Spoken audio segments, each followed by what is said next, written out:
Real ID, আসলে real আইডিটা কি আমরা অনেকে জানি, অনেকে জানি না। এখন এই রিয়েল আইডি কেন করতে হবে আমেরিকায়? কারণ আমার তো পাসপোর্ট আছে, আমার তো গ্রিন কার্ড আছে এবং আমার কাছে একটি স্টেট আইডি পর্যন্ত আছে। তাহলে কেন আমাকে রিয়েল আইডি করতে হবে? কেন, কি জন্য, কি প্রয়োজনে? এই বিষয় নিয়ে আজকের এই ভিডিওটি। তাহলে চলুন আমরা ভিডিওটি শুরু করি। রিয়েল আইডি আসলে এটা কি আমরা প্রথমে জেনে নেই। রিয়েল আইডি হলো একটি পরিচয়পত্র, যে পরিচয়পত্র অর্থাৎ আপনার একটি আইডেন্টিফিকেশন করা হবে।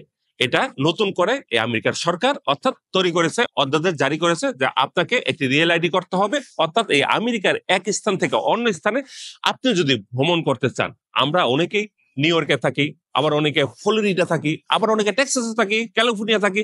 এখন এইসব স্থানে আগে আমাদের গ্রিন কার্ড কিংবা পাসপোর্ট কিংবা স্টেট আইডি দিয়ে অর্থাৎ ড্রাইভিং লাইসেন্স দিয়ে আমরা চলে যেতে পারতাম। কিন্তু এখন 2025-এর 7ই মে থেকে এটা পারবো না। এখন কারা পারবে? পারবে তারাই যাদের কাছে একটি বৈধ পাসপোর্ট আছে। এখন আপনার কাছে যদি একটি বাংলাদেশি পাসপোর্ট থাকে, আপনি সেই পাসপোর্টের মাধ্যমে ইচ্ছা করলে অর্থাৎ আপনি যেতে পারবেন। অথবা আপনার কাছে গ্রিন কার্ড আছে, বা আপনার কাছে যখন আপনার কাছে গ্রিন কার্ড আছে অবশ্যই আপনার কাছে একটি বাংলাদেশি পাসপোর্ট আছে, আপনি সেটাও যেতে পারবেন। বা যারা আমেরিকার সিটিজেন তারাও কিন্তু এই পাসপোর্ট দিয়ে যেতে পারবে, তাদের ক্ষেত্রে রিয়েল আইডিটা প্রয়োজন নেই। এখন যারা বর্ডার দিয়ে অর্থাৎ কানাডা দিয়ে কিংবা মেক্সিকো দিয়ে যারা আসে ভাই, তাদের কাছে কোনো পাসপোর্ট থাকে না। যদিও পাসপোর্ট থাকে, তারা বলে যে আমার কাছে কোনো পাসপোর্ট নাই। সেই ক্ষেত্রে তখন তারা অর্থাৎ স্টেট আইডি অথবা আইডেন্টিফিকেশন যে কার্ড আছে সেই কার্ড দিয়ে তারা চলাচল করতে পারতো এতদিন পর্যন্ত। কিন্তু এখন থেকে ভাই সেটা সম্ভব না তাদের জন্য এই রিয়েল আইডি। এবার আশা করি আপনারা বুঝতে পারছেন এই রিয়েল আইডি।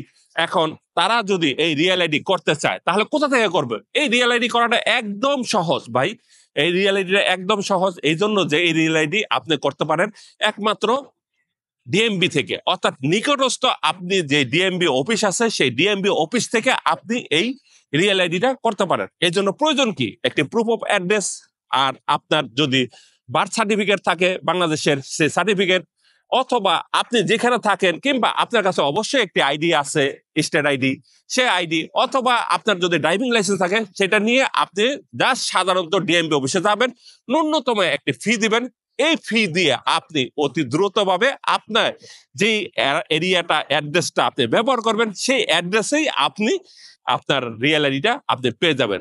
ভাই একটি জিনিস মনে রাখবেন, যাদের কাছে কোনো পাসপোর্ট নেই তারা কিন্তু রিয়েল আইডি ছাড়া অর্থাৎ এই আমেরিকার মধ্যে অভ্যন্তরীণ ভাবে এক স্থানে অন্য স্থানে যেতে পারবেন না। তাহলে আপনারা বুঝতে পারছেন রিয়েল আইডিটা কি। আশা করি সবাই ভালো থাকবেন এবং সুস্থ থাকবেন। আর যদি কারো কোনো বিষয় নিয়ে কোনো কমেন্টস কিংবা কোনো মন্তব্য থাকে আপনারা জানাতে পারেন, আমি চেষ্টা করব আপনাদের এই কমেন্টস এর উত্তর দেওয়ার জন্য। আজকের মতন বিদায়, আল্লাহ হাফেজ।